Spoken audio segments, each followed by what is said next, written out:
Merci, Emmanuel, Seigneur Jésus. Christ en nous, l'espérance de la gloire. Reçois l'adoration et la louange qui te conviennent. Toi qui es revêtu de gloire comme d'un manteau. La louange convient à ta maison. La louange convient à ton nom. La louange et l'adoration, c'est ce qui vient de nos cœurs. En ton honneur. Merci pour ce dernier rendez-vous de cette journée bénie, de cette journée remplie. Nous te rendons grâce pour tout le bon dépôt dont tu nous as fait grâce. Parle-nous encore et complète dans nos vies, dans nos cœurs, tout ce dont nous avons besoin pour continuer notre marche conformément à ta volonté. Au nom de Jésus, Amen.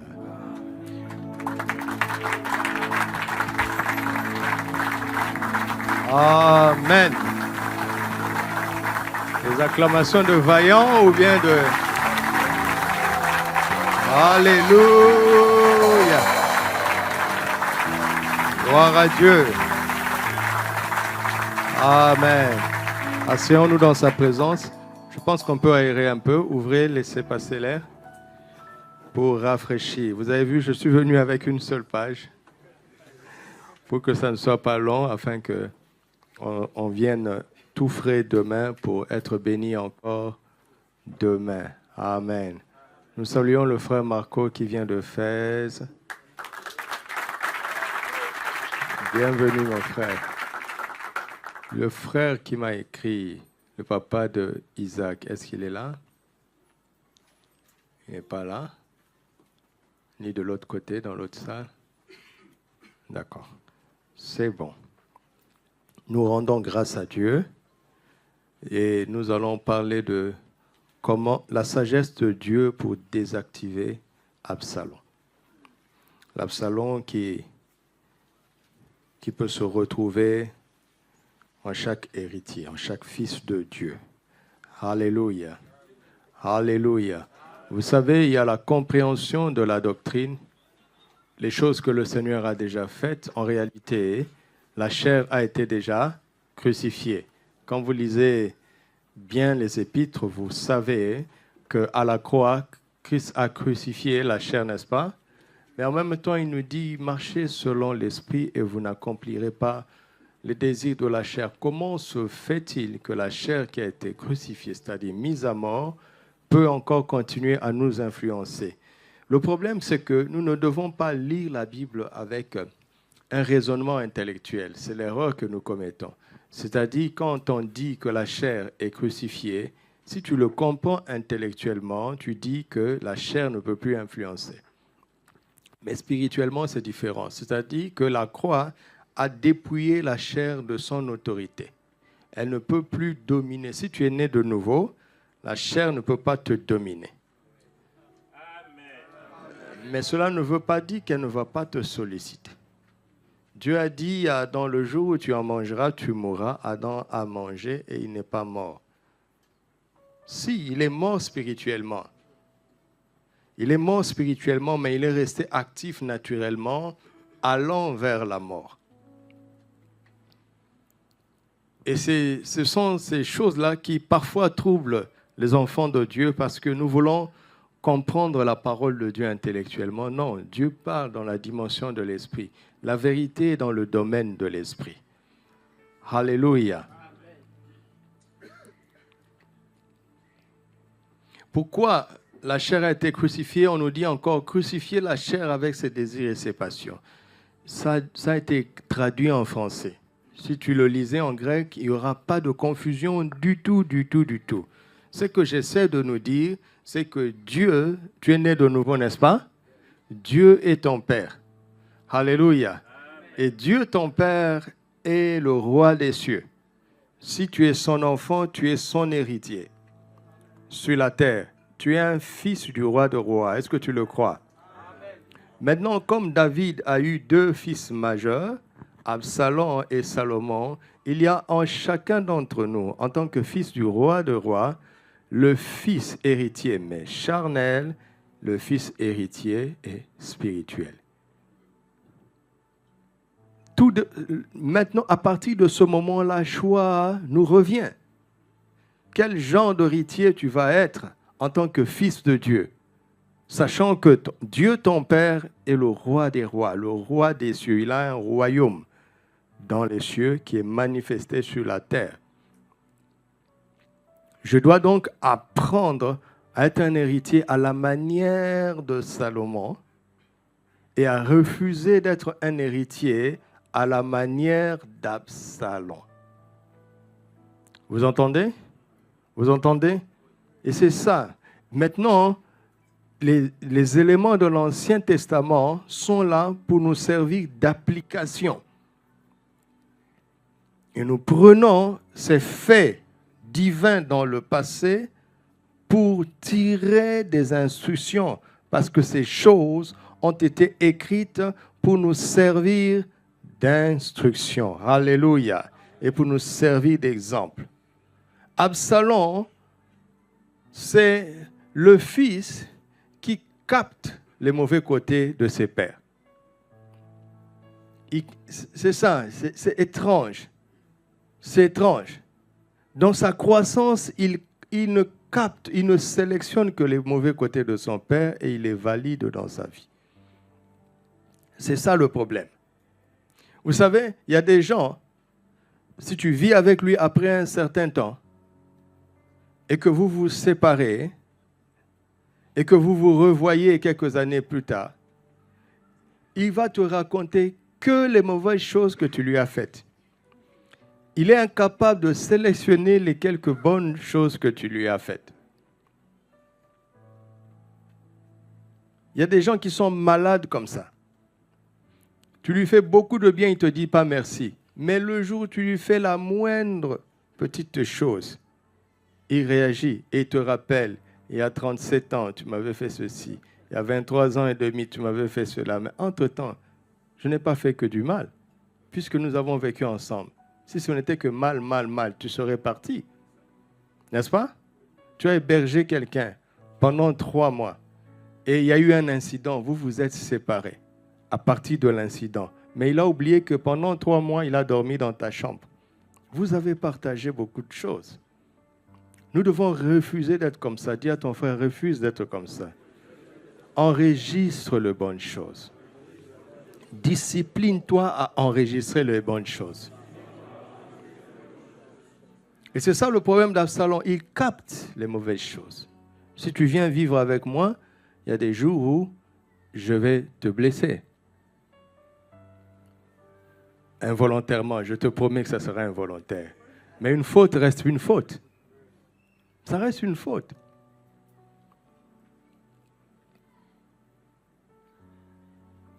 C'est ça le problème d'Absalom.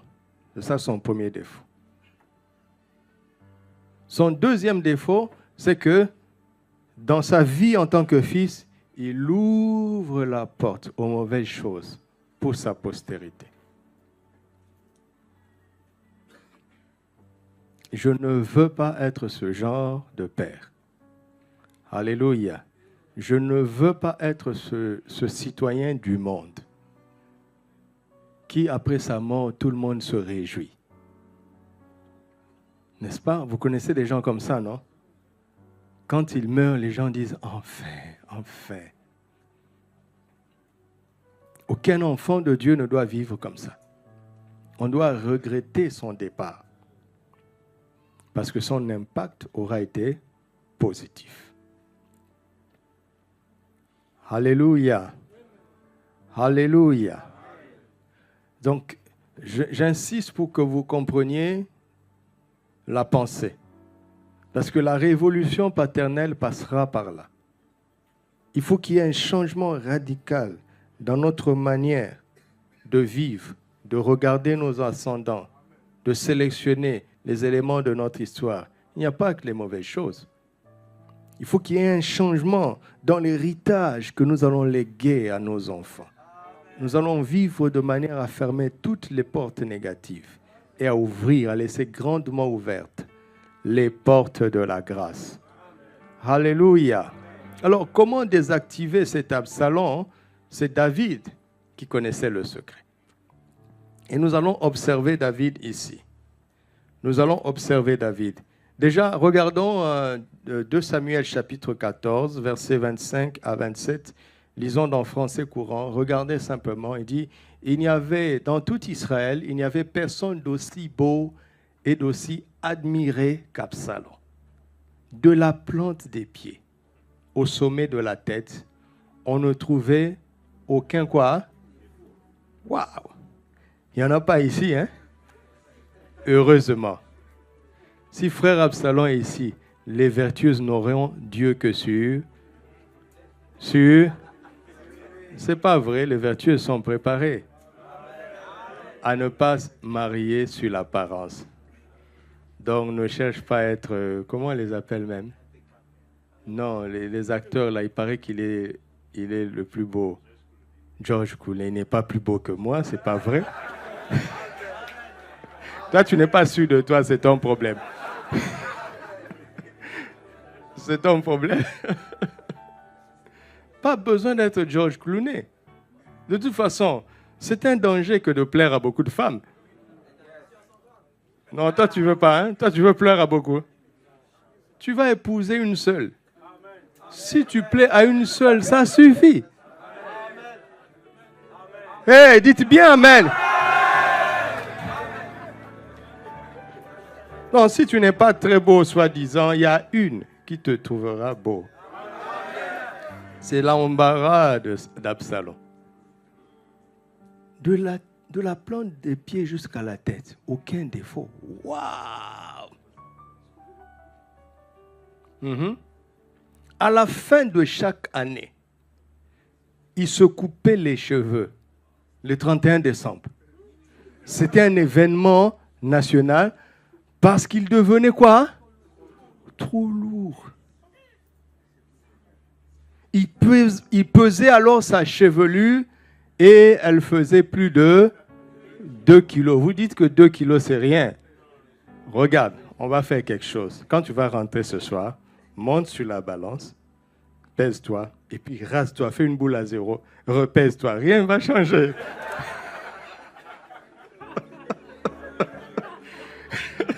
Rien du tout. Les cheveux qui sont sur la tête ne valent même pas 200 grammes. Ah. Bon, donc celui qui a la calvitie dit, voilà, je vous avais dit. Ça ne fait aucune différence.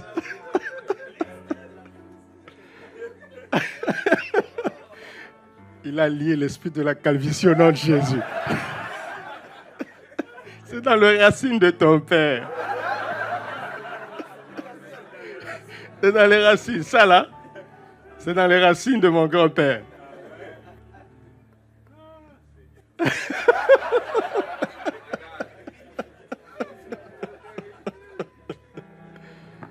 Mais lui, ça faisait 2 kilos. C'est considérable. Hein?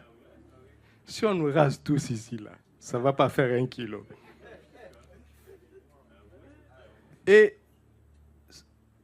chaque année, ça revenait. Il n'attendait pas 7 ans hein, pour retrouver cette fameuse chevelure. Vous savez quoi? Vous savez quoi? Ce sont ses cheveux qui l'ont tué. 2 Samuel 18, verset 9. Il a été attaché dans un arbre.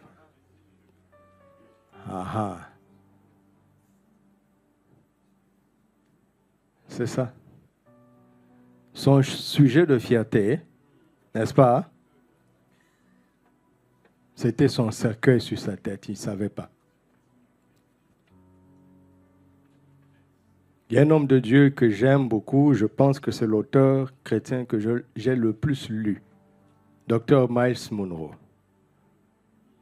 Mais il disait toujours qu'il vient d'une famille très très pauvre, mais voilà, il a un jet privé.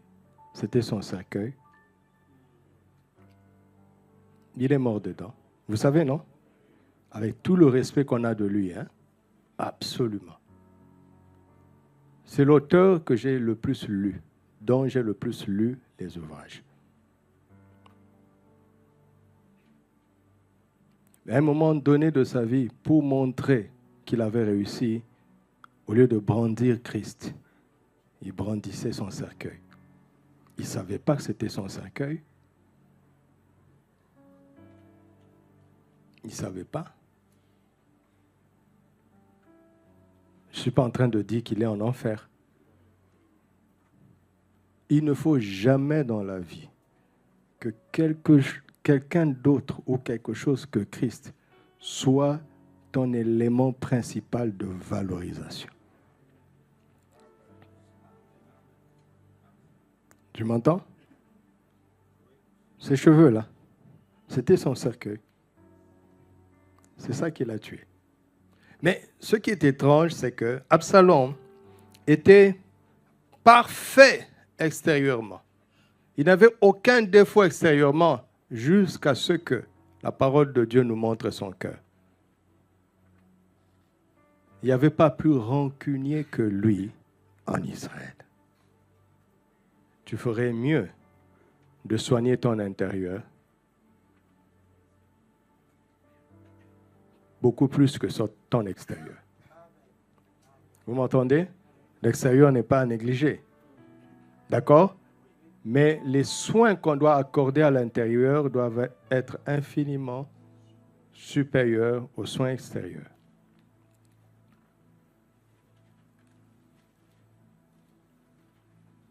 Voici déjà un secret pour désactiver Absalom.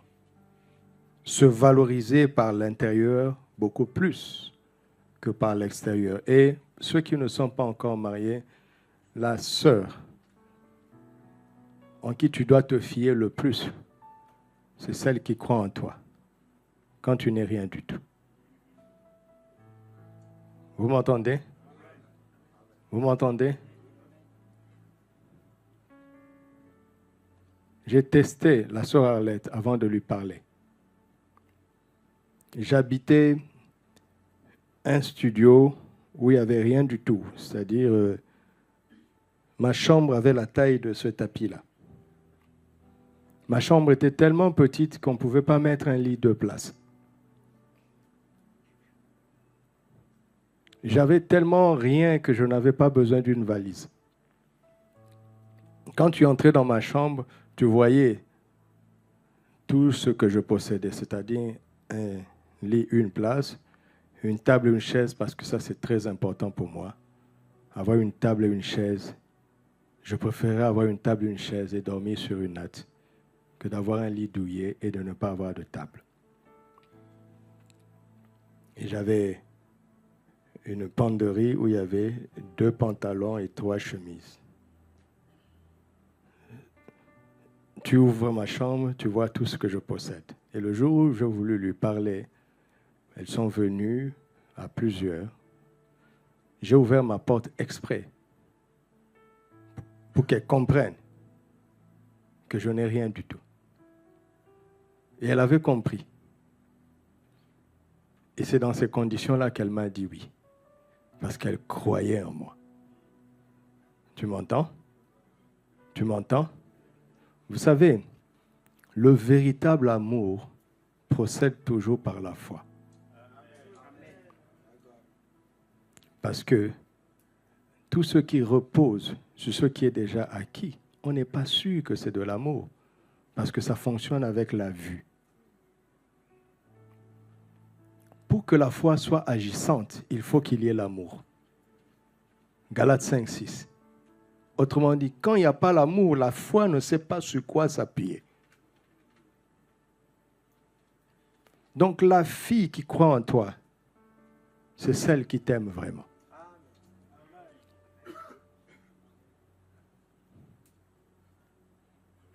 Pas celle qui croit en ta poche. Parce que ça, ce n'est pas de la foi. Ce sont des faits. Mais tes conquêtes victorieuses ne sont pas encore tangibles. Mais elles sont acquises déjà. Alléluia.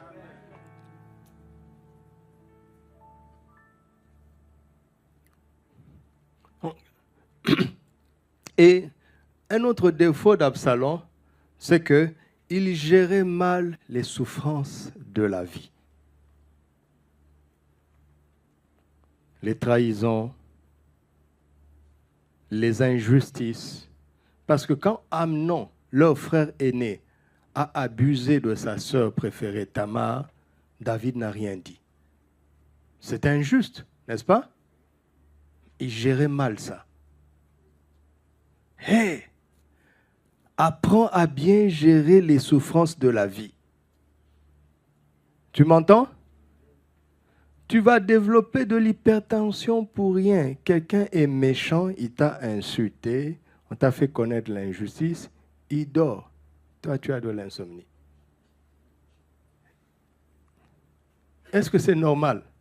C'est lui vraiment qui a tort, hein? Mais lui, il arrive à dormir. Et toi, tu es privé de sommeil. Pendant 2 ans, Absalom a ruminé ça dans son cœur. Vous ne pouvez pas être en bonne santé. Je ne veux pas vous promettre que tout ira mieux parce que c'est la révolution paternelle. Non, non, on n'a pas le droit de mentir. Mais tu dois être endurant. Alléluia.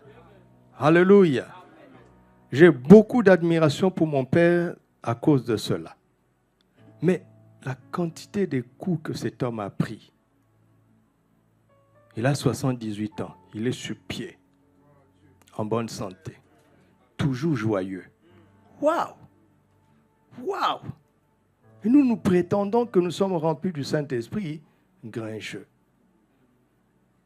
Je suis fort, fort, oui, plus que vainqueur. Quoi? Quel mensonge! Quand je suis dans mon bureau, je mets YouTube, je mute comme ça, je mute. Tu ne peux pas deviner que c'est cette chanson que tu chantes.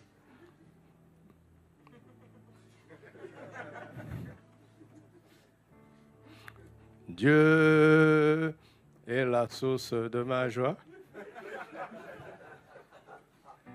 Menteur. Il y aura des coups dans la vie. Il y aura des trahisons. Il y aura de l'injustice. Je souhaite qu'il y en ait de moins en moins. Ça, c'est ce que je souhaite, humainement parlant. Mais ça ne garantit rien. Comment tu réagis à ça?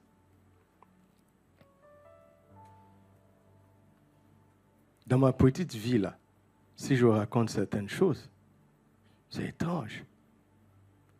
Mais Dieu m'avait préparé. Je dors.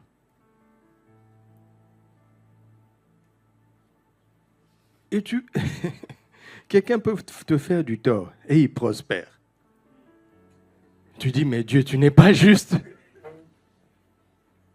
Pourquoi? Lui aussi, il est un enfant de Dieu. Même si c'est un païen, Christ est mort pour lui. Et puis Dieu ne fait pas des choses par rapport à nous. Il fait des choses par rapport à Christ. Absalom avait ce défaut-là. Il réagit mal aux souffrances de la vie. Je parle à quelqu'un? Regarde à ton âme. Hein? Comment tu réagis aux souffrances de la vie? Tu veux vivre longtemps? Tu veux vivre longtemps? Cultive la paix. Cultive la joie. Parce que tu as confiance en Dieu. Et pardonne systématiquement, automatiquement, quand on te fait du tort. Prie pour tes ennemis. Bénis ceux qui te persécutent. Tu vivras longtemps. Et tu seras en bonne santé. Personne n'a le droit de déterminer si tu peux être content ou pas. Ne donne ce droit à personne. Reste intègre. D'accord? Responsable de ton humeur. Toi-même. Ne donne ce luxe à personne. On est d'accord? On est déjà en train de voir des choses qu'il faut apprendre à désactiver. Facilement. C'est des décisions. Je serai toujours joyeux. Je refuse l'amertume. Je pardonnerai systématiquement. Je n'attendrai pas qu'on me demande pardon. Le pardon est un réflexe pour moi. C'est une décision. Alléluia. Je vivrai loin de la tristesse, loin des regrets. Ma bouche ne prononcera jamais le mensonge. Je vais aimer ceux qui ne m'aiment pas.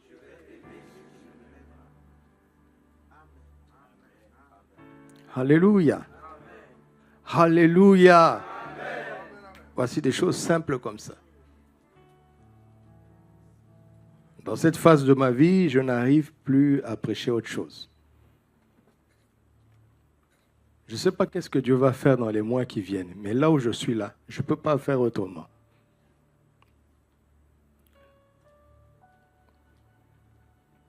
Parce que la parole de Dieu est la vérité. Elle parle des choses réelles, concrètes de la vie de tous les jours. Ça ne sert à rien de s'exciter charismatiquement, soi-disant, évangéliquement, soi-disant, mais d'être invivable au lieu du travail, comme on en a parlé tout à l'heure. Chrétien, mais mauvais caractère au lieu du travail. Quand tu entres au bureau là, toute l'atmosphère se gâte. Qui va venir dans ton église? Qui va suivre ton Jésus avec ce caractère-là? Mais on t'entend prier en langue. Ça, c'est quelque chose que je ne comprends pas et je refuse de comprendre. Comment est-ce qu'on va prier en langue et avoir un mauvais caractère? Je refuse ça. Je refuse ça. On nous observe tous les jours, on nous observe. Tous les jours, on nous observe. Il y a des gens qui vont aller écouter une prédication, qui vont se convertir sans te le dire. Mais c'est ta vie qui a déclenché ça dans leur cœur.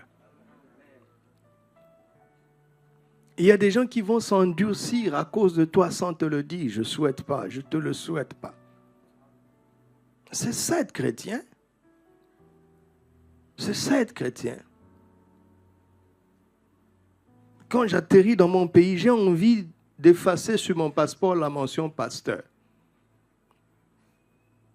Je ne peux pas dire que la RDC est un pays chrétien. Ce n'est pas possible. Chrétien comment? C'est quoi la chrétienté? Il y a une église quasiment dans chaque rue. Mais tu sens le diable dans l'atmosphère. Ce n'est pas possible. La corruption dans la vie naturelle. Mais qui alimente cette corruption? Ce sont les gens qui remplissent les églises.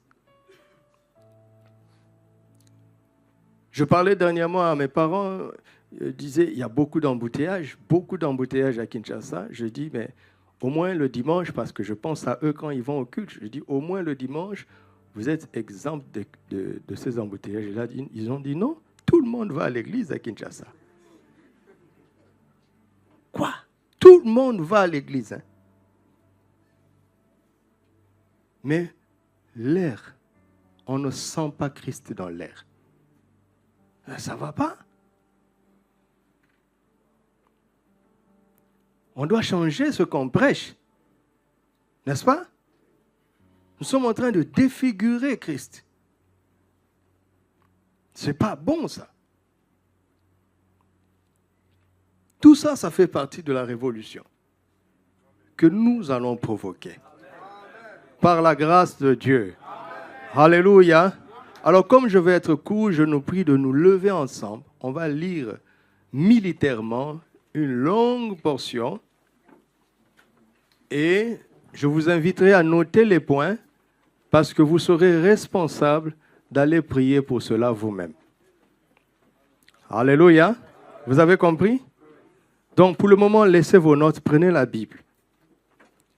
Nous allons lire militairement une longue portion des Écritures. Après, je vais commenter pour que vous sachiez d'où je tire ce que je suis en train de dire. Et je vais vous donner 7 points que vous allez noter, avec lesquels vous irez travailler avec le Saint-Esprit pour qu'il désactive les virus d'Absalom dans votre système de pensée. Il faut le désactiver, ce virus. Alléluia. Nous sommes dans 2 Samuel chapitre 15. Nous lisons d'abord les versets 13 et 14. 2 Samuel chapitre 15, nous lisons ensemble à haute voix comme une armée révolutionnaire. Allons-y. Quelqu'un vint informer David et lui dit, « Le cœur des hommes d'Israël s'est tourné vers Absalom. » Et David dit à tous ses serviteurs qui étaient avec lui à Jérusalem, « Levez-vous, fuyons. Hâtez-vous de partir, sinon il ne tarderait pas à nous atteindre et il nous précipiterait dans le malheur et frapperait la ville au tranchant de l'épée. » Versets 19 à 37. Le roi dit à Itai de Gath, « Pourquoi viendrais-tu aussi avec nous? Retourne et reste avec le roi, car tu es étranger et même tu as emmené... Tu es arrivé d'hier et aujourd'hui je te ferai errer avec nous çà et là quand je ne sais moi-même où je vais. Retourne et emmène tes frères avec toi. Que l'Éternel use envers toi de bonté et de fidélité. » Itai répondit au roi et dit, « L'Éternel est vivant et mon Seigneur le roi est vivant. Au lieu où sera mon Seigneur le roi, soit pour mourir, soit pour vivre, là aussi sera ton serviteur. » David dit alors à Itai, « Va, passe. » Et Itai de Gath passa avec tous ses gens et tous les enfants qui étaient avec lui. Toute la contrée était en larmes et l'on poussait de grands cris au passage de tout le peuple. Le roi passa le torrent de Cédron et tout le peuple passa vis-à-vis du chemin qui est au désert. Tsadok, attendez. On a vu le cas d'Itai, n'est-ce pas? Maintenant, le cas de Tsadok.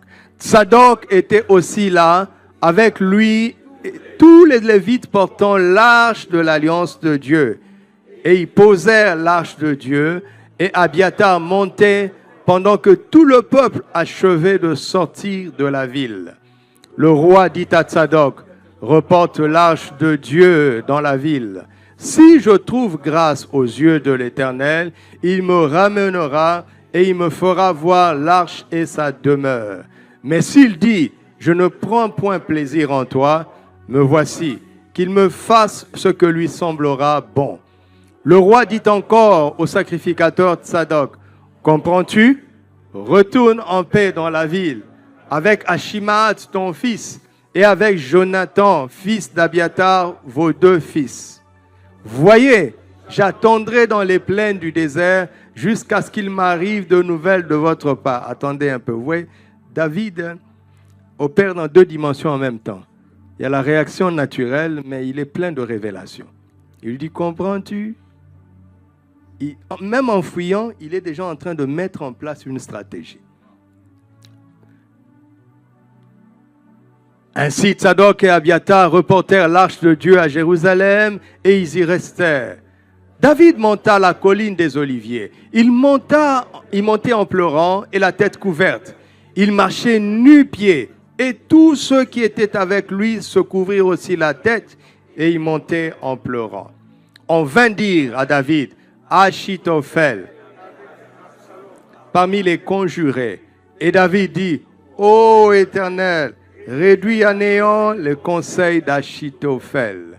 Lorsque David fut arrivé au sommet, où il se prosterna devant Dieu, voici Hushai, un autre personnage. Hushai, l'Archien, vint au-devant de lui, la tunique déchirée, la tête couverte de terre.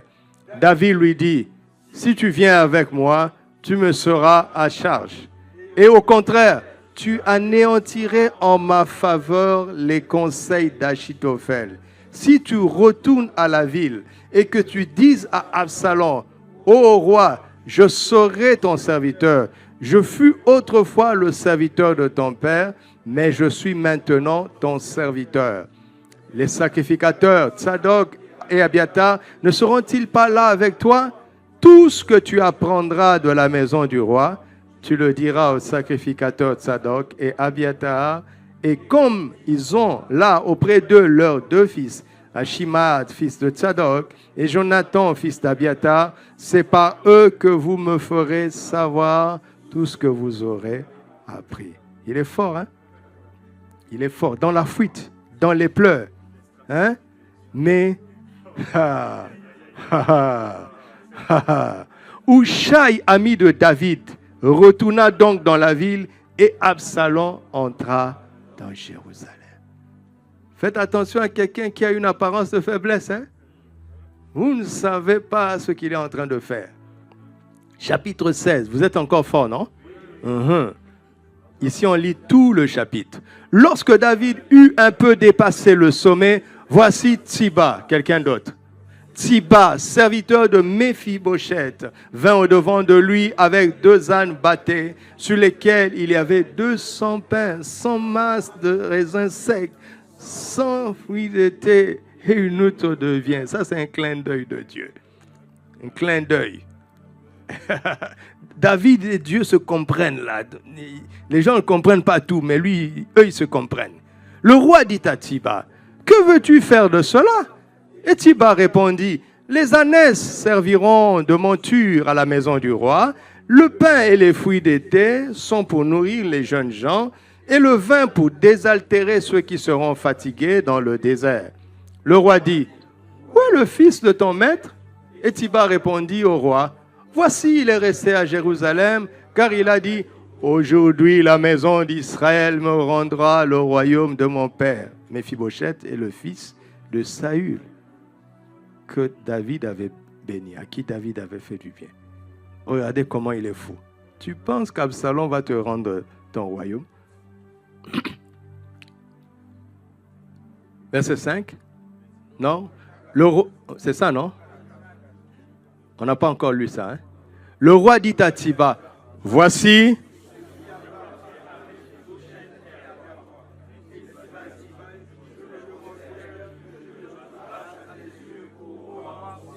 Qu'est-ce qui se passe ici? Le roi fugitif sait qu'il n'a pas perdu son autorité. Il est en train de nommer les gens, de bénir les gens en fuyant. Puisque l'onction est sur lui. Absalom, un homme d'extérieur, méprise son père parce qu'il fuit. Mais les gens d'intérieur savent. Lui, il est encore sur sa tête. Et Tsiba est un homme de foi. Il croit. Quelqu'un dans la faiblesse, il te bénit. Et tu te prosternes. Et toi, tu te méprises. Tu es la bénédiction de cette entreprise. Tu es la bénédiction de cette nation. Mais il faut que tu le saches. Verset suivant. David était arrivé jusqu'à Bachurim, et voici sorti de là un homme de la famille de la maison de Saül nommé Shimei. Un autre personnage. Il s'avança en prononçant quoi? Un autre ignorant. Et il jeta des pierres à David et à tous les serviteurs du roi David, tandis que tout le peuple et tous les hommes vaillants étaient à la droite et à la gauche. David est conscient qu'il n'a pas perdu son autorité. Il aurait pu aussi dire une parole contre Shimei, n'est-ce pas? Puisqu'il vient de bénir Tsiba. Il est fort, David. Il connaît les secrets. Chaque étape, je ne vais pas en parler aujourd'hui, chaque situation que Dieu permet, c'est une occasion pour Dieu de faire sortir le malheur qui était caché dans sa maison. Absalom n'y pige rien du tout. Il ne connaît pas les choses de l'esprit. Mais David a des occasions de rattrapage parce que c'était lui le coupable. C'est ses racines qui ont provoqué tout ça. Mais dans la fuite, Dieu est en train de lui montrer comment faire sortir le malheur. La stratégie divine est en train de prendre place pour détruire tout ce que Satan avait installé. Satan t'a miné depuis Adam. Mais chaque jour, Dieu te donne l'occasion de déminer ces choses. Il faut être spirituel pour comprendre ça. Shimei parlait ainsi en le maudissant. Va-t'en, homme des champs, méchant homme. L'Éternel fait retomber sur toi le sang de la maison de Saül, dont tu occupais le trône. Et l'Éternel a livré le royaume entre les mains d'Absalom, ton fils. Et te voilà malheureux comme tu le mérites, car tu es un homme de sang. Alors Abishai, fils de Tsérouja, dit au roi, pourquoi ce chien mort maudit-il le roi, mon Seigneur? Laisse-moi, je te prie, aller lui couper la tête. Tu vas faire réintroduire le malheur qui est en train de sortir, Abishai. Général, hein, dans l'armée de David. Mais il n'a pas la dimension de David. Mais le roi dit, qu'ai-je à faire avec vous, fils de Tsérouja, s'il maudit?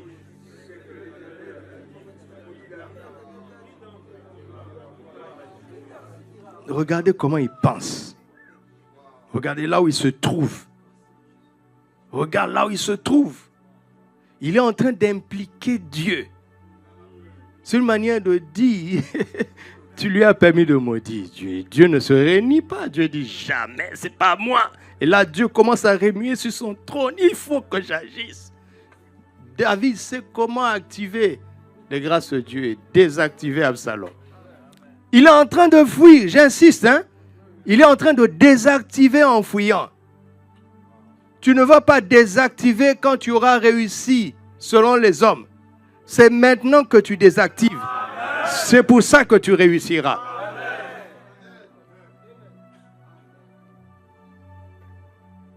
Même les poches vides, tu peux désactiver Absalom.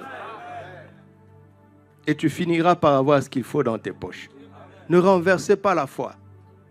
Ne renversez pas, s'il vous plaît. Verset suivant. Et David dit à Abishai et à tous ses serviteurs, voici mon fils qui est sorti de mes entrailles, en veut à ma vie. À plus forte raison ce Benjamin, laisse-le qu'il maudisse. Dieu dit, non, c'est pas moi qui lui ai dit, c'est pas moi. Dieu est en train de répondre au ciel. C'est pas moi. Je vais le prouver que c'est pas moi. Pourquoi chercher l'honneur au dehors si tu n'en as pas à la maison?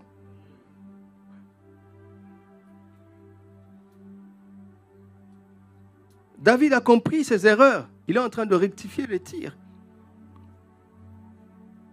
Shimei ne sait pas que sa méchanceté concourt au bien de l'homme. Si tu raisonnes comme ça, hein, comment tu vas déprimer? Dis-moi comment tu vas déprimer. Ceux qui te font du bien, ils te font du bien. Ceux qui te font du mal, ils te font du bien.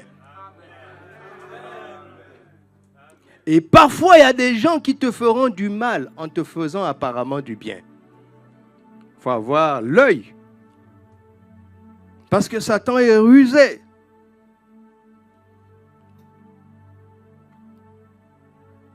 Peut-être l'Éternel regardera-t-il mon affliction et me fera-t-il du bien en retour. Les gens pensent que David est en train de leur parler. Non, non, non. David est en train de parler à Dieu. David et ses gens continuèrent leur chemin. Shimei marchait sur le flanc de la montagne près de David. En marchant, il maudissait. Il jetait des pierres contre lui. Le roi et tout le peuple qui était avec lui arrivèrent à Jophim, et là ils se reposèrent. Absalom et tout le peuple, les hommes d'Israël, étaient entrés dans Jérusalem, et Achitophel était avec Absalom. Lorsqu'Hushai, l'Archien, l'ami de David, fut arrivé auprès d'Absalom, il lui dit, « Vive le roi! Vive le roi !»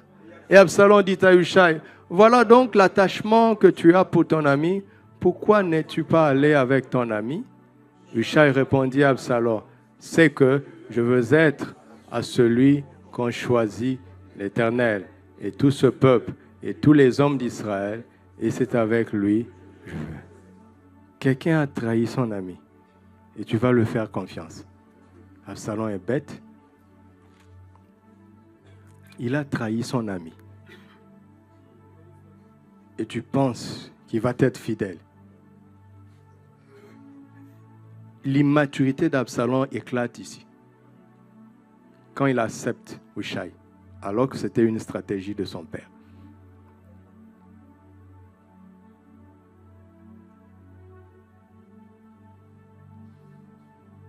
Il ne faut pas être comme ça.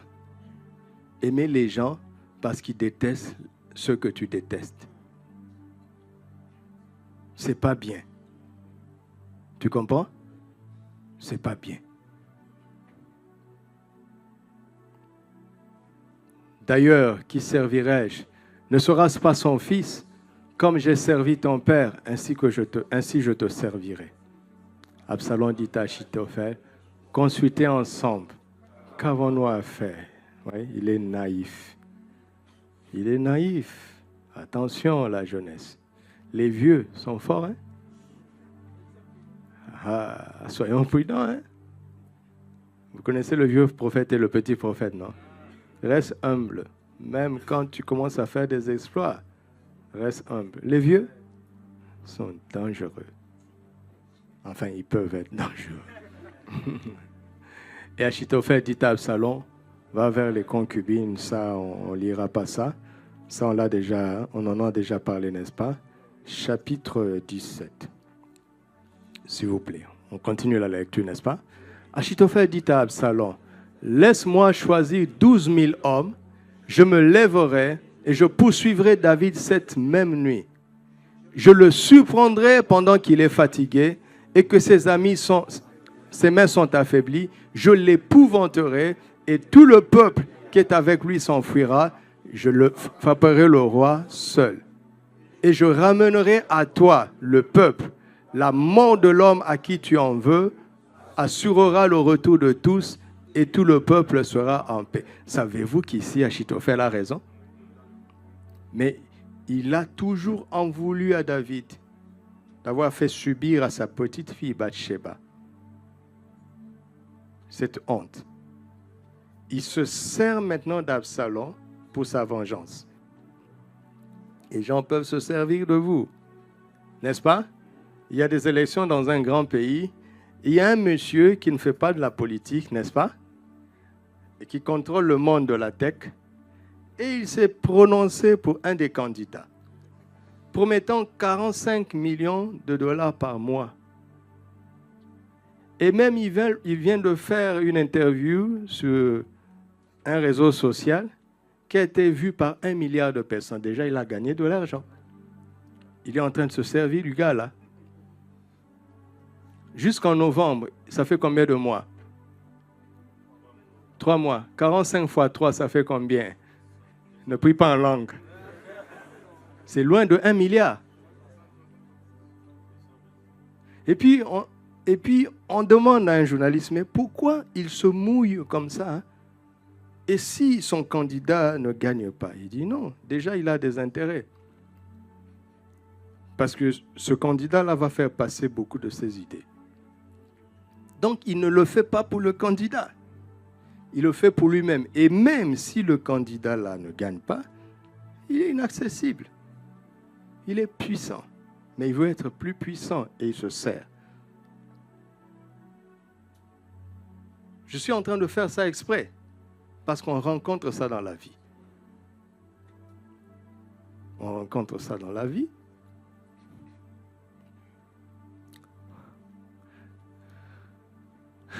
Achitophel avait raison. Si Absalom avait obéi à Achitophel, c'était fini. Mais Dieu est au ciel. Cette parole plut à Absalom et à tous les anciens d'Israël. Reprenez courage. Hein. Cependant, Absalom dit, appelez encore Hushai l'Archien, et que nous entendions aussi ce qu'il dira. Hushai vint auprès d'Absalom, et Absalom lui dit, voici comment a parlé Achitophel. Devons-nous faire ce qu'il a dit ou non? Parle, toi. Hushai répondit à Absalom, pour cette fois, le conseil qu'a donné Achitophel n'est pas bon. Et Hushai dit, tu connais la bravoure de ton père et de ses gens. Ils sont furieux comme le serait dans les champs une ours à qui l'on aurait enlevé ses petits. Ton père est un homme de guerre et il ne passera pas la nuit avec le peuple. Voici maintenant, il est caché dans quelque fosse ou dans quelque lieu. Et si, dès le commencement, il tombe sous leur coup, on ne tardera pas à l'apprendre. Et le peuple, et l'on dira, il y a une défaite parmi le peuple qui suit Absalom. Alors, le plus vaillant eût-il un cœur de lion, sera saisi d'épouvante, car tout Israël sait que ton père est un héros et qu'il est brave avec lui. Je te conseille donc que tout Israël se rassemble auprès de toi, depuis Dan, multitude pareille au sable qui est au bord de la mer. Tu marcheras en paix. Il est en train de l'envoyer à l'abattoir. Nous arriverons à lui en quelque lieu que nous le trouvions et nous tomberons sur lui comme la rosée tombe sur le sol. Et pas un n'échappera, ni lui, ni aucun des hommes qui sont avec lui. S'il se retire dans une ville, tout Israël portera des cordes vers cette ville et nous la traînerons au torrent jusqu'à ce qu'on ne trouve plus une pierre. Absalom. Et tous les gens disent, le conseil du chat et l'archien. Or,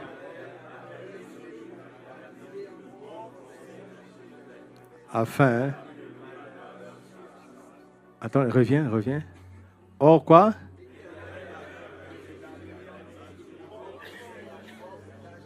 Qu'est-ce que David avait dit? Réduit à néant. Dieu est en train d'exaucer David. Continuons.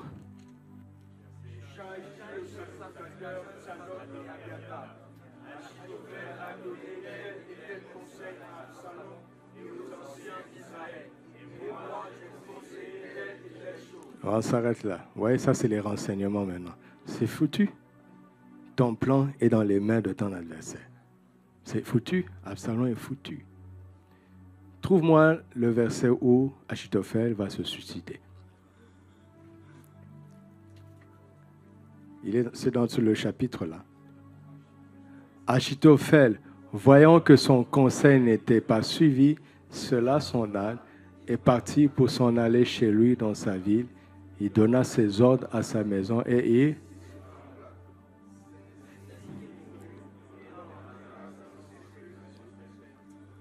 Asseyez-vous. Et il me reste 10 minutes. Vous avez vu comment la Bible est merveilleuse? Hein? La Bible est merveilleuse, passionnante.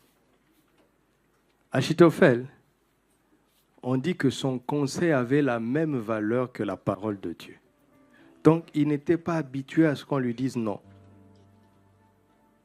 Et ce jour-là, on lui a dit non pour la première fois. Il est allé se pendre. Il s'est désactivé lui-même. Que tous ceux qui essaient de prendre la place de la parole de Dieu dans ta vie soient désactivés maintenant. Au nom de Jésus. Alléluia. Alors, cette stratégie que David a mise en place, 7, notez. La première stratégie, c'est la présence de Dieu. La présence de Dieu. Pourquoi? On l'a emmené lâche. David a dit non, on ne touche pas à la présence de Dieu. La présence de Dieu ne doit pas errer comme moi. Ramenez Dieu à sa place. David a honoré la présence de Dieu alors qu'Absalom ne l'a pas fait. Dès ce moment-là, Absalom a perdu la bataille. Tu veux désactiver Absalom dans ta vie? Honore la présence de Dieu. Tous les jours. D'accord? Tous les jours, honore la présence de Dieu. Parce que c'est à ses pieds que tu auras l'inspiration de la victoire. Tu m'entends? Honore la présence de Dieu. Honore la présence de Dieu. Deuxième stratégie, ce sont les sacrificateurs, Tsadok et Abiatar. De la même manière que David refuse à ce que l'âge court après lui, David refuse à ce que les sacrificateurs courent après lui. Il a beau être le roi, mais il connaît la valeur des représentants de Dieu. Les sacrificateurs, les pasteurs. Vous m'entendez? Vous m'entendez? Honore les pasteurs. Pourquoi? Parce que les portes du séjour des morts ne peuvent pas prévaloir contre l'Église. L'Église de Christ. Et l'Église invincible de Christ se matérialise dans chaque ville, dans chaque pays, par des églises locales, à la tête desquelles Dieu a établi des pasteurs. Ils sont les gardiens de nos âmes. Le plus grand boss du monde respecte les sentinelles de sa maison. Pas vrai? Regardez l'écart entre le boss et les sentinelles. Dans la hiérarchie, il dirige beaucoup de gens. Il a des vice-présidents, des gouverneurs et consorts. Mais s'il est intelligent, il va respecter ses gardiens. N'est-ce pas? Parce que s'il n'a plus de gardien, il est en danger. Les collègues n'exposent pas leur vie pour le boss. Mais les gardes, oui. N'est-ce pas? Vous avez vu ce qui s'est passé, non? Quand il y a eu cet attentat. Tout de suite, ils ont donné leur corps. Ils ont offert leur corps pour protéger cet homme. Vous voyez de qui je parle? Est-ce que vous avez vu ça? Ils ont offert leur corps. Ils ont offert leur corps. Les pasteurs ont offert leur vie pour votre bien. Dieu ne sera jamais d'accord quand quelqu'un, fût-il roi, méprise les sacrificateurs. Des gens qui ont offert leur vie pour nous. Et nous allons les mépriser parce que nous sommes rois, parce que nous sommes des chefs. Soyons sages, d'accord? D'accord? Respectez les pasteurs. J'ai le droit de vous le dire? Je veux votre bien.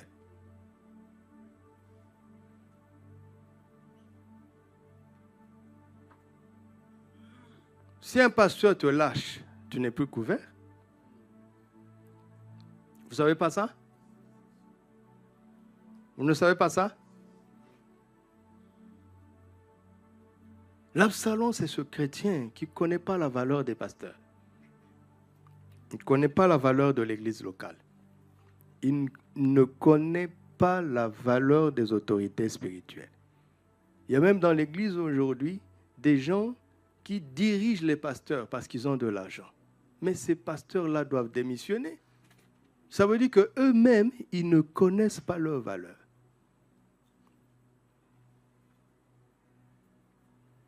C'est le pasteur qui doit aller chez lui. L'église délocalise même le culte pour aller le faire chez ce grand homme. Hé! Regardez David. Il dit, mais ce n'est pas l'âge qui va courir après moi. Je reviendrai à l'âge. Qui que tu vas devenir, dimanche, je veux te voir ici. Tu m'as entendu? Si tu commences à manquer le dimanche, tu t'exposes. Amuse-toi. Tu envoies des SMS. Je suis dans l'avion. Ah bon? Bye bye. Si un pasteur te tourne le dos, tu es foutu.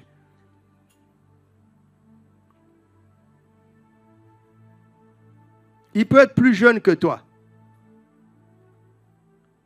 Il peut ne pas avoir étudié. Il a l'onction sacerdotale sur lui. On ne joue pas avec ça. Absalom est comme ça. Vous avez vu Absalom? honorer les sacrificateurs, honorer l'âge, s'en fout.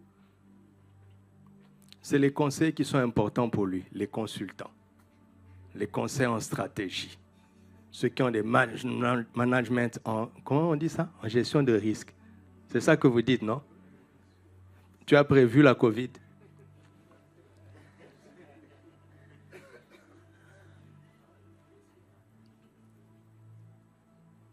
Est-ce que vous savez que durant la COVID, le Wali m'a appelé? Pasteur, priez pour nous. C'est un homme sage. C'est un homme sage. Ils étaient dépassés. C'était rigolo, hein? Même quand l'armée est venue dans la ville. Les chars vont faire quoi? Mais bon, ils disent, on ne sait jamais, bon, on ne sait jamais. Même le Covid lui-même, il riait, il dit, regarde ce gars-là, il me prend pour qui?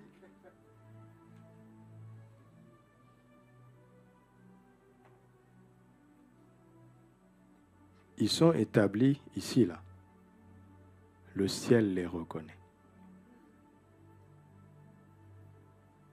Tu as une mission de service, tu vas quitter le pays.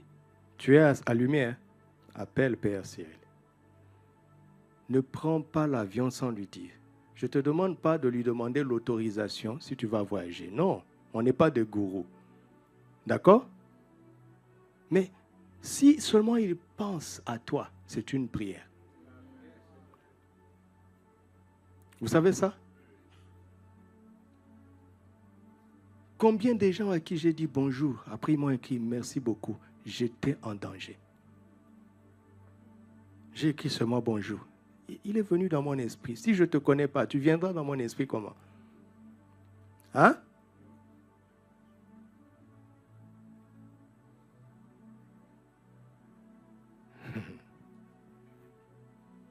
La deuxième chose. La présence de Dieu. Deuxièmement, les serviteurs de Dieu. D'accord? Si ta femme va t'accuser chez le pasteur, mais embrasse-la, fais-lui un cadeau. C'est le meilleur endroit où elle doit parler de toi. Si j'entends encore quelqu'un ici, un sage ici, qui menace sa femme de ne jamais voir le père Cyril ou de ne jamais voir le père Élie, je vous dis, je te dirai, change d'église. Tu es fou, tu es insensé. Tu veux que ta femme aille où? Chez sa copine quand elle est au salon de coiffure? Mais toute la ville saura. Non?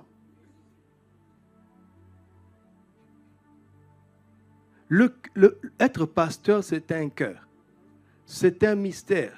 Le jour où tu deviendras pasteur, tu comprendras. Tu ne peux pas dénigrer un chrétien dont tu découvres les faiblesses. C'est impossible. À moins que tu sois un faux pasteur. C'est impossible parce que Dieu te donne un autre cœur. Tout à l'heure, pendant l'atelier, ils ont parlé d'une sœur qui avait le respect du secret professionnel, une avocate. Une avocate. Si une avocate respecte le secret professionnel, à plus forte raison le pasteur. C'est le meilleur endroit où on doit parler de toi.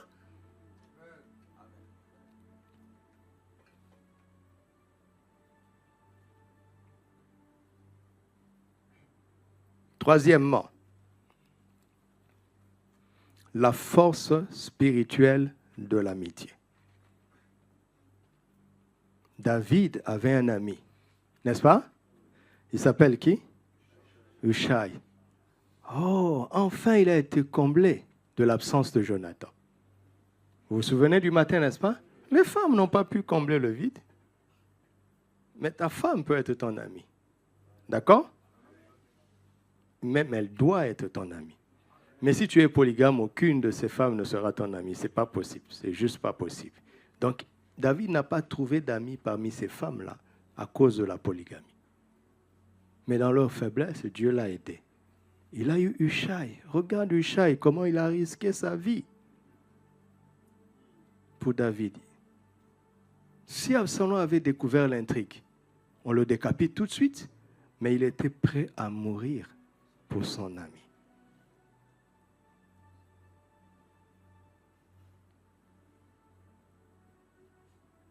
Je rejoins ce que le père Cyril a répété. Veux-tu avoir un ami qui soit prêt à mourir pour toi? Qu'est-ce que tu dois faire? Sois prêt à mourir pour quelqu'un que tu aimes. Parce qu'il y a plus de bonheur qu'à recevoir. Regardez tout ce que nous avons appris. Moi, j'ai beaucoup appris aujourd'hui sur la notion même du travail. Travailler, c'est produire pour satisfaire les autres. Waouh, quelle bénédiction ça! Mais le monde ne nous apprend pas ça. C'est pour ça que les gens sont lessivés dans leur travail. Lessivés. La force spirituelle de l'amitié, il faut savoir l'activer. Si tu n'as pas d'amis, tu es bloqué là. Tu es bloqué aux 2 points. D'accord? Je ne vous demande pas de forcer les amitiés dès ce soir. Mais vous savez maintenant comment prier. Il te manque une force stratégique pour désactiver Absalom. Comment se fait-il que sur cette terre, personne n'est parvenu au point de t'aimer jusqu'à ce point-là?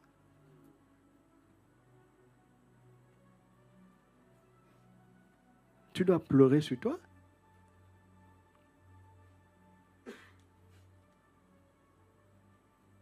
Personne n'a réussi à découvrir ta valeur jusqu'au point de se sacrifier pour toi.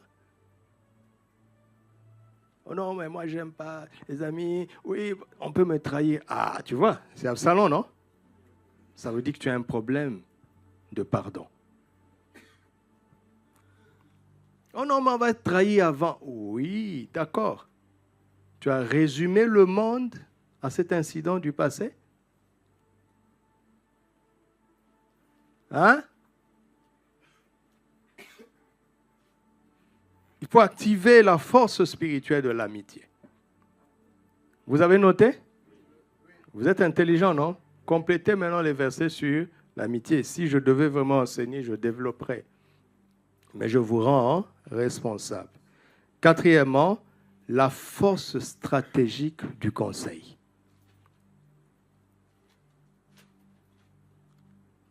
Jusque-là, le point fort de David, c'était Achitophel. Achitophel l'a trahi. Il ne lui est resté qu'un ami. D'accord? Mais est-ce que vous savez que Hushai a beau être l'ami de David, mais la force spirituelle de l'amitié a été insuffisante. Il a fallu que Hushai soit accepté par Absalom comme un conseiller au même titre qu'Achitophel. Parce que le conseil, c'est une force stratégique. L'amitié, c'est une force spirituelle. Le conseil, c'est une force stratégique. D'ailleurs, quand on parle de conseil, on est en train de dire qu'on te dit, il faut maintenant procéder comme ça, comme ça, comme ça. L'ami aime en tout temps, dans le malheur, se montre un frère. Mais il ne va pas te dire ce que tu dois faire. Il emmène juste sa présence. C'est bien, ta présence me console, ta présence me fait du bien. Mais qu'est-ce que je dois faire concrètement? Ça, c'est le conseiller qui fait ça. C'est le conseiller qui te déroule les étapes par lesquelles tu dois procéder pour triompher. Fais la guerre avec prudence, car le salut est dans le grand nombre de conseils. Vous comprenez ça? Ton ami peut être ton conseiller, il peut jouer les 2 rôles. D'accord? Mais l'amitié remplit sa case. Le conseil remplit une autre case.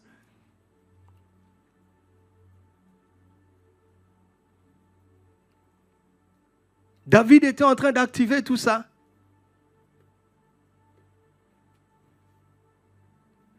Absalom n'y a vu que du feu. Alléluia. Alléluia. Alléluia. Le premier point, c'est quoi? Le deuxième point. Le troisième point. Le 4e point. Le 5e point, c'est le clin d'œil divin dans les circonstances difficiles.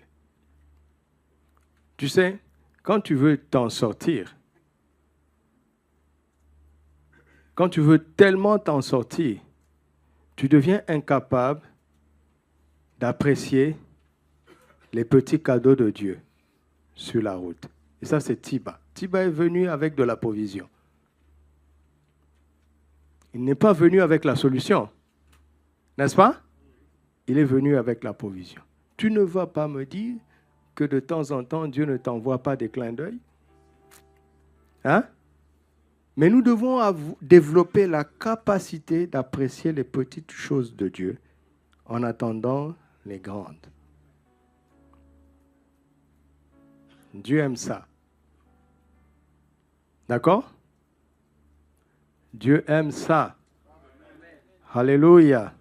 Chacun d'entre nous ici a quelque chose qui va faire sa force. Tu n'as rien, mais tu es en bonne santé. C'est déjà beaucoup. N'est-ce pas? Tu n'as rien, mais tu as la foi. C'est déjà beaucoup. J'ai été touché par le témoignage d'une sœur à Sagesse. Il lui restait à peu près 40 dirhams. Et elle disait que, bon, elle ne se plaignait pas parce que dans leur maison, en tant qu'étudiant, ils avaient déjà fait les provisions. Et au stage, là où elle va au stage, il y a le transport. Et il y a la cantine. Vous comprenez? Donc, elle dit, elle a appris à vivre avec peu, ce n'est pas un problème. Mais elle s'est dit, mais Seigneur, 40 dirhams quand même, je dois aller à l'église. Elle va à l'église 3 fois par semaine. Techniquement, c'est insuffisant. N'est-ce pas? Et bon, ce jour-là, c'était un jeudi. Elle dit, bon, elle a ses 40 dirhams dans la poche. Elle se levait, elle dit, bon, elle va aller prendre le bus. Et à l'arrêt, une sœur passait avec sa voiture. Elle dit, ah, donc tu habites loin de nous? Mais à partir d'aujourd'hui, alors, attends-moi. Je te prendrai pour aller à l'église et à la fin de l'église, attends-moi. Elle dit, à la fin du mois, les 40 dirhams étaient dans sa poche. Vous avez dit que Dieu ne lui a rien donné. Non, Dieu lui a donné beaucoup plus. Supposons que Dieu lui ait donné l'argent de transport. Ça ne remplace pas le confort d'une voiture. Est-ce qu'on peut quantifier ça? Donc fais un effort parfois de chercher là où Dieu est en train de te titiller un peu. Moi, ça, c'est mon travail. J'aime ça. Je fouille, hein. Je fouille ça. Je cherche même le fond du tiroir, comme les Français disent. Le fond du tiroir de grâce de Dieu. Dieu n'aime pas ça. Parce qu'il nous aide à partir de son abondance. Quand tu commences à racler le fond de la casserole, il ne veut pas avoir honte. Tu as compris, non? Les clins d'œil divins dans les circonstances difficiles.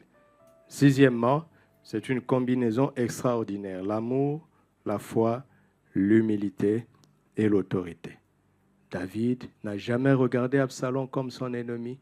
Il n'a jamais regardé Saül comme son ennemi.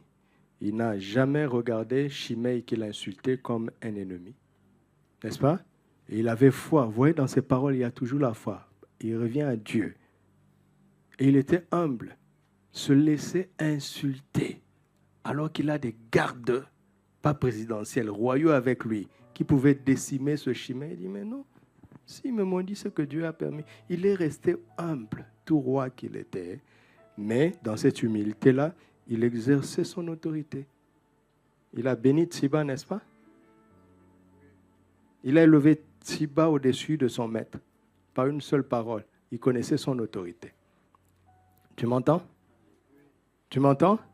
Tu es plein d'autorité telle que tu es assis là. Mais pourquoi ça ne se manifeste pas? Défaut d'amour, défaut de foi, défaut d'humilité. Plus tu actives ces choses, plus tu reçois l'autorisation d'utiliser ton autorité. Parce qu'entre autorisation et autorité, c'est la même racine. Toute autorité s'exerce dans un cadre autorisé. Tu m'entends? Tu m'entends? L'autorité ne s'exerce jamais vaille que vaille. Il y a un cadre dans lequel elle est autorisée. Vous avez promis 10 minutes, j'ai largement débordé. Et le 7e point, c'est la prière de la foi, l'intercession stratégique. Ô Dieu, réduis à néant le conseil d'Achitophel, et l'Éternel réduisit à néant le conseil d'Achitophel selon que David l'avait demandé. Tout simplement. Sa prière était longue? Elle était longue? Non. Non. Ce qui importe dans la prière, c'est la foi et la volonté de Dieu. Et ça, ce n'est pas des choses à appliquer une fois. Vous comprenez? Les points de repentance d'hier soir ne sont pas ponctuels. L'adversaire en face est têtu. Il est têtu. Il cherchera une occasion favorable pour revenir. Donc, aie ça dans ton tableau de bord. D'accord? Et c'est les 8 points d'hier soir dans ton tableau de bord. Et les 7 points d'aujourd'hui dans ton tableau de bord. En demeurant dans ces principes divins, tu désactiveras tous les jours la tendance d'Absalom à toi, jusqu'à le ramener au point quasiment égal à 0. Alléluia. Et on se retrouvera dans nos conquêtes victorieuses par la grâce de Dieu. Amen. Voilà, je finis comme ça ce soir.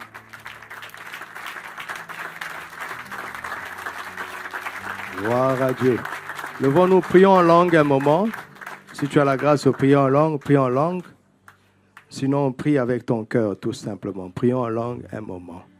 Shero tabri kanto rasendere dabako yontoro do shikta pres zendara bakonte istaro mantera di coria terra de bradoshte rako bazi konta bella bresta no chatne baro konte darista lem beli akronta tere shakabon dareba ko sant imando rase blatel takosh tabil bresantoro kobo shandere dakom Imaramako sandara da da da da da ora santere de grato da da da rashita bekora de sekenteria da kubrantera mashandoro to kobla de restanosh zia kronta mende reve shatoranta kiria ta kubla di rasentere de komta mante rado shatna barakobra de sinta kiria ta kronde stebere rabarakom Shandere tako, ria sinta barako, mesha prado, sinta raconte,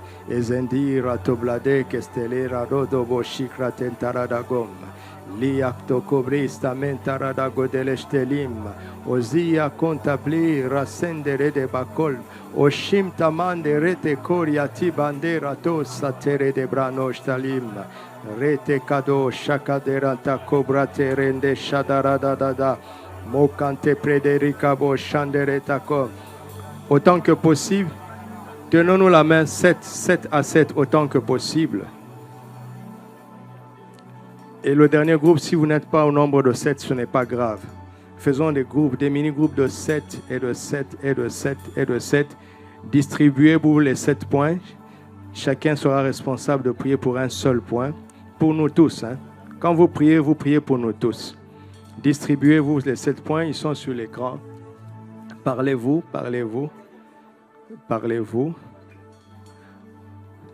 Et ceux qui ne sont pas au nombre de 7, ce n'est pas grave.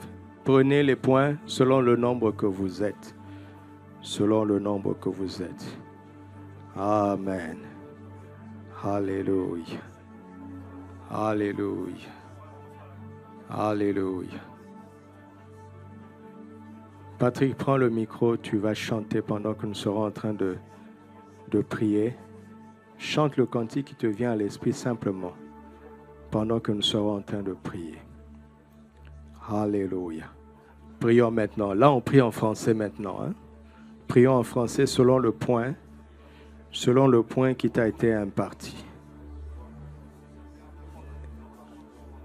Et l'onction qui va couvrir cette prière vient à travers le cantique que notre frère, notre chantre, va entonner maintenant. Priez, c'est un temps de grâce, c'est un temps de grâce. Alléluia. Merci. Parle en français, prions en français. Prions en français. Et je marche en ma faiblesse, conduit par sa sûre-main.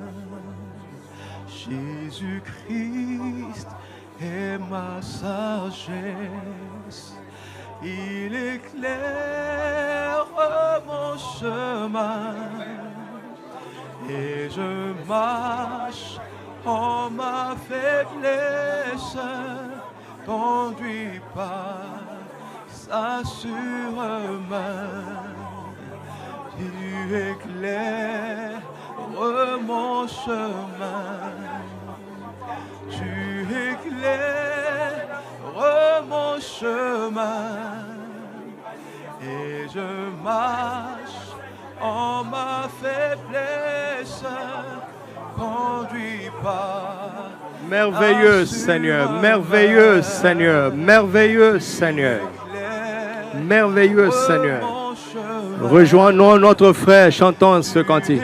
Éclaire mon chemin, et je marche en ma faiblesse, conduit par ta Jésus-Christ